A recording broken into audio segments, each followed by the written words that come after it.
Hi guys, in this video we're going to be learning about metal structure. We'll look at wires and fixed resistors, variable resistors, resistance in temperature, filament light bulbs, and we'll finish with a summary. So I'd like to begin by talking about the structure of metals, but why?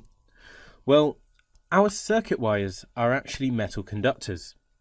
The charges in the circuit wires that carry the currents are the electrons in the metal, and the rest of the body of the metal is made up of the positive particles, which we call ions. So in our model of the circuit being a load of positive ions with the electrons moving through, what is resistance?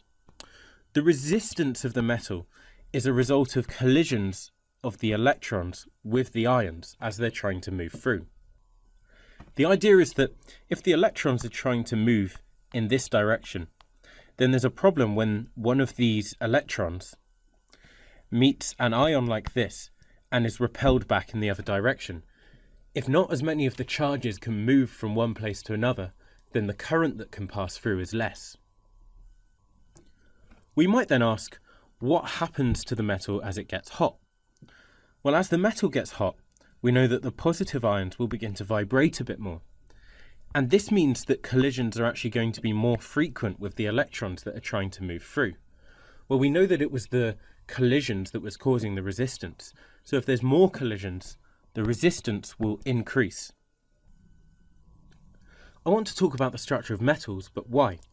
Well, we use metals in circuits because they are good conductors of electricity. We know that charges that move in metals are electrons, but let's look at this in a little bit more detail. We know that everything is made up of atoms, but if we look inside an atom, what do we see?